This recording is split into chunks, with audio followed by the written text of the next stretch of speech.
When people talk about Iranian cinema, they usually begin with what's missing, what can't be shown, what's censored, what's restricted. But there's one thing that has nothing to do with absence. It was presence. Across decades of Iranian films, different directors, different styles, different eras, I kept feeling the same gravity pulling my attention in the same direction, if you will. Women always seemed ahead of the scene. And I don't mean it that they are louder or they are always centered in a way cinema usually centers characters, but they are more aware of what actually happens or is happening. They noticed consequences before decisions were made. They carried emotional weight long after the arguments were over. They understood the cost of silence before anyone else felt it. It feels that it's a coincidence or there is a symbolism underneath, but deep down, it doesn't feel that it's either of them. I don't think it was even intentional at points. It's like a pattern, one that Iranian cinema returned to again and again. Iran right now is going through a lot, and it needs your attention, it needs your voice, and as a foreigner who has been connected with Iranians, who has a lot of friends, I feel helpless, to be honest, because it is these times of darkness that the world should cherish the goodness in their culture and value the minute intricacies of the people and pray, frankly, pray for them. So I'm here to do what I do best and have a conversation with you about their cinema and maybe give you a small essence of the place and the people through a lens. And this, I feel, is how Iranian cinema looks at women.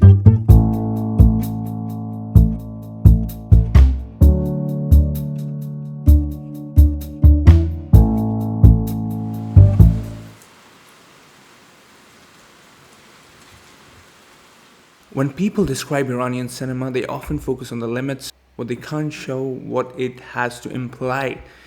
But what stuck to me was not the restrictions, but the precision. Iranian films are incredibly careful about where they place attention and who they trust with it. And time again, that trust lands on women. Not in dramatic ways, not through speeches or rebellion or defiance, but through stillness, through observation, through the simple act of being present in the frame while others talk themselves in circles. In many Iranian films, men are the ones moving the plot forward on paper. They argue, negotiate, decide, but women are the ones tracking reality. They notice consequences before decisions are finalized. They sense emotional shift before they're acknowledged. And most importantly, they understand the cost of silence before the silence becomes permanent. This gives them a quiet authority. Look at Simin. She doesn't dominate scenes, she doesn't perform morality, but she sees the fracture in her marriage before it officially exists. While arguments revolve around legality, paperwork, responsibility, she's already thinking about a life that will follow the decision. The film doesn't frame her as right or wrong, it frames her as awake. And to be honest, that distinction matters. Iranian cinema rarely turns women into symbols. They aren't metaphors for the nation, they are not allegories for freedom. They're participants in moral gravity, and gravity is something these films understand deeply. Here, women don't carry a single narrative arc, they carry momentum. Each woman passes the story forward like a relay, not because she wants to, but because circumstances force her to. What's powerful is not the oppression itself, but it's how the film refuses spectacle. The cinema doesn't scream injustice, it watches how constraint quietly reshapes behavior. Women become the emotional continuity of the film. When one disappears, another carries the weight. And to be honest, there's something deeply unsettling about how calm this is. In many cinemas, visibility equals attention. Close up means emphasis for us. Music cues might mean the same. In Iranian cinema, visibility equals responsibility. The camera stays with women just long enough for us to realize they are the ones holding the story together. A woman driving through Tehran, conversations unfolding inside a car, and that's it. And yet the story becomes how women absorb contradictions, motherhood, love, frustration, expectation, without being allowed the luxury of simplification. The car becomes a confessional, not because she demands it, but because the world keeps asking things to her. The brilliance is how little the film explains. It doesn't tell us what to think, it lets time do the work. It is the reoccurring ethic in Iranian cinema. Duration is bigger than declaration. Women are allowed to think on screen, to hesitate, to pause, to not resolve their emotions for our comfort. And that alone is radical, to be honest. Even films centered on children, women often exist as quiet centers of logic and care. They don't romanticize suffering, they manage reality. And as a viewer, you start to learn something instinctively.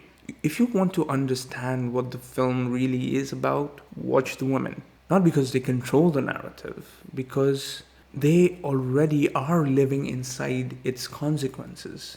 It's cinema that recognizes who actually carries emotional labor when systems become rigid.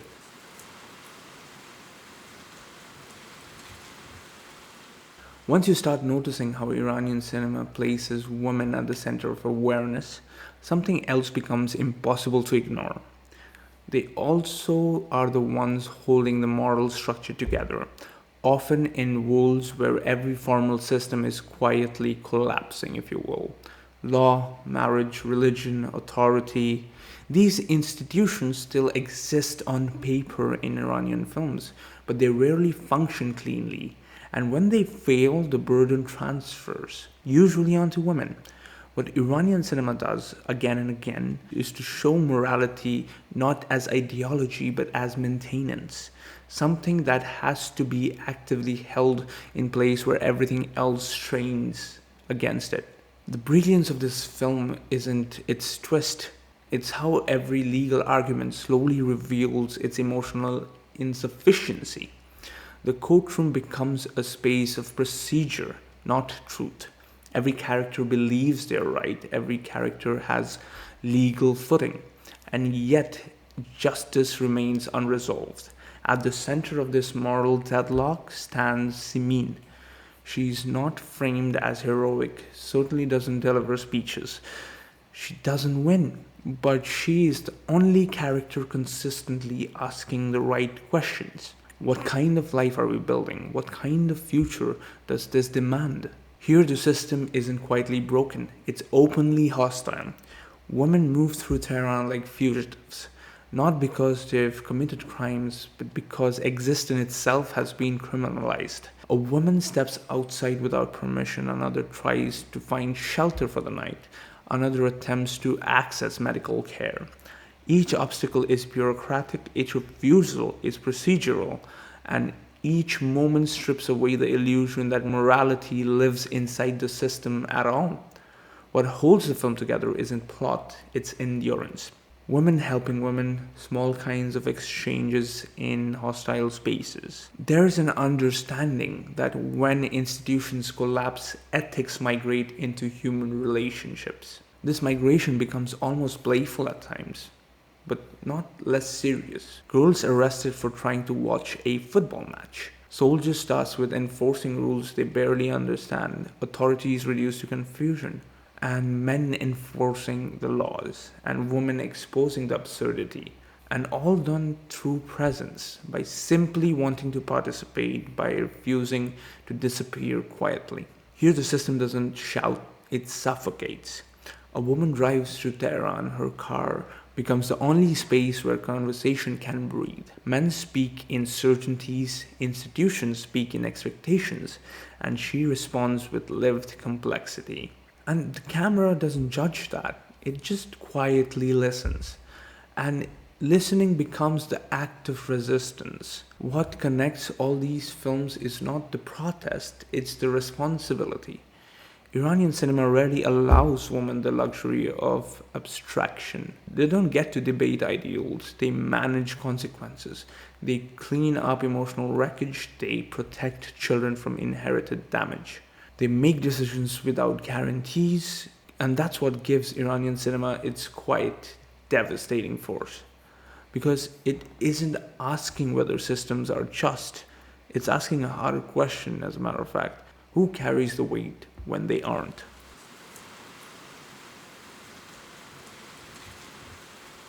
For a long time, Iranian cinema was not allowed to look at women freely.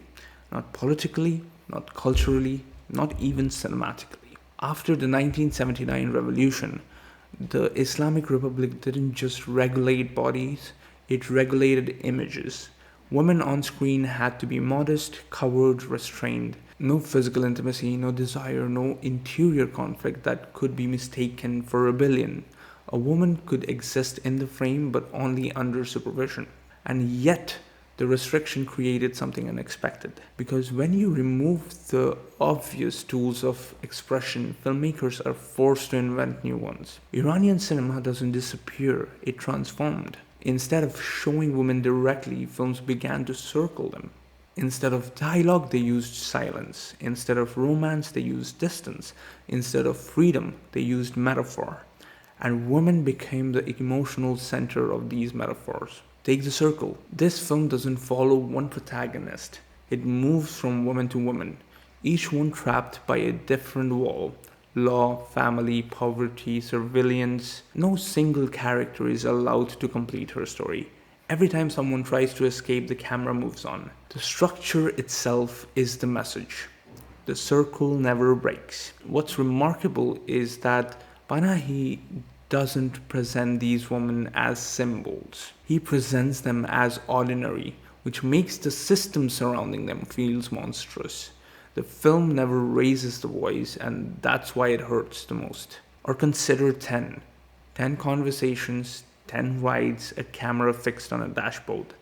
But within that confined space, something radical happens. She argues with her son, she listens to a sex worker, she speaks to a religious woman, she speaks to herself. The car becomes one of the only spaces where women can exist temporarily outside the male authority. The genius here isn't restraint.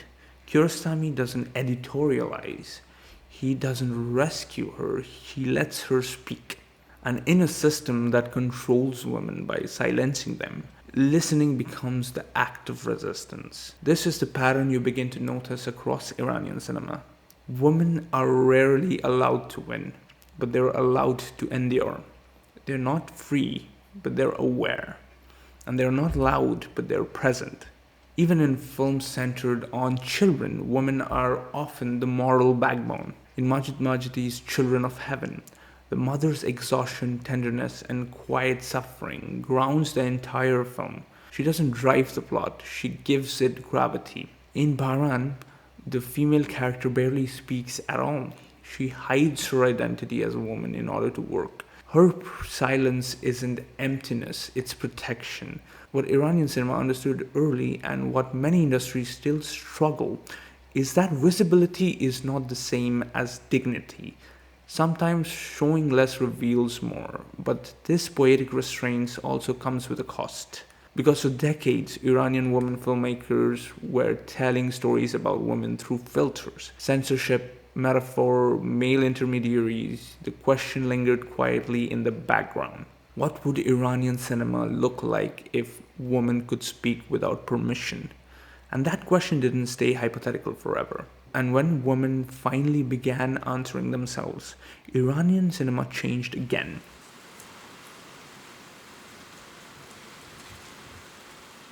For decades, Iranian women existed in cinema as a subject of observation. They were watched, framed, interpreted, but eventually something shifted. Women didn't just want better roles, they wanted control over the gaze. And when Iranian women began making films themselves, the change wasn't loud, but it was very precise. The most radical transformation didn't come from protest slogans or overt rebellion. It came from a point of view. One of the earliest and most powerful voices was Foro Farrokhzad. Before she was a filmmaker, she was already dangerous. a poet who wrote openly about female desire, loneliness, and autonomy in a culture that treated those words as threats. When she made The House is Black in 1962, she wasn't trying to reform Iranian cinema, she was redefining what it meant to look with compassion. The film is about a leper colony, but the description misses the point. Farrokhzad doesn't film suffering as spectacle, she films it as coexistence. Her voice doesn't explain the people on screen, it shares space with them. Poetry and documentary merge into something intimate and unsettling, if you will. And quietly, she did something revolutionary. She refuses pity, and that refusal becomes the blueprint for the later filmmakers. Decades later, Samira Makhmalbaf would pick that up. She made The Apple in 1998 when she was just 17, and it's based on a real story. Two girls locked inside their home by their father for years, but the film doesn't treat them as victims waiting to be rescued. Instead, Samira observes their curiosity, confusion, and agency as they step into the world for the first time. What's remarkable is how little judgment exists in the frame. The father isn't demonized, the system isn't screamed at. The camera simply watches patiently until the injustice reveals itself. This is something Iranian women filmmakers do repeatedly. They don't ask for permission to be angry. They chose clarity instead. In At 5 in the Afternoon, it's a 2003 film by Samira Makhmalbaf, which is set in post-Taliban Afghanistan. A young woman wants to become president. The film doesn't mock her ambitions, it let it exist. Fragile, idealistic, and almost impossible. But that's enough. Another essential voice is Rakhsan Bani Etemad. Her films focus on working class women, political invisibility, and everyday survival. In Under the Skin of the City, which is made in 2001, the female protagonist isn't symbolic, she's practical.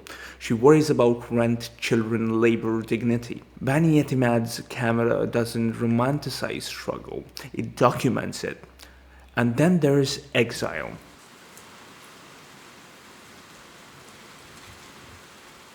At some point, Iranian cinema stopped being confined by borders. Not because the borders disappeared, but because the filmmakers crossed them. For many Iranian women, exile wasn't a choice. It was a cost of continuing to speak. And exile does something specific to cinema. It turns film into memory, into reconstruction, into an act of preservation. When you leave a country under pressure, you don't just lose geography, you lose continuity. Cinema becomes a way to stitch time back together. Marjan Satrapi understood this instinctively. Persepolis doesn't try to explain Iran to the West. It explains what it feels to grow up while history keeps interrupting your life. The revolution, the war, the rules, they appear not as lectures but as disruptions to childhood, friendship, and love. What makes the film powerful isn't its politics, it's its specificity. Satrapi doesn't frame herself as a symbol of resistance. She frames herself as a human being, flawed, angry, funny, inconsistent. And through that honesty, she becomes universal. That's a recurring pattern in Iranian women's cinema. They don't speak for Iran, they speak from experience. Shirin Neshat's work does something similar through a different language. In films like Women Without Men, which is a 2008 or 2009 film, exile becomes visual poetry. Her women move through dreamlike spaces like gardens or imagine abandoned houses, silent streets, places that feel suspended between past and future. These films aren't about escape, they're about what lingers, like memory or loss, identity fractured by politics, if you will. And then there's a present moment. The women of Iranian cinema are no longer just storytellers, they're witnesses. Films made today inside Iran and outside carry an additional weight. They are created in a time where visibility itself is dangerous, where showing a woman's hair, voice, or anger can become an act of defiance. Yet what's striking is, even now, Iranian women filmmakers rarely make cinema that shouts. They still trust quiet, they still trust observation, they still trust patience. That restraint isn't weakness, it's discipline. What Iranian women in cinema have built across decades, genres, and geographies is not just representation, it's a counter archive, an alternative record of a country too often reduced to headlines. Through their film, we see Iran as lived, not imposed. We see women as thinking, desiring, and resisting beings, not abstractions. And that really matters, because cinema doesn't change garments overnight, but it changes how history is remembered.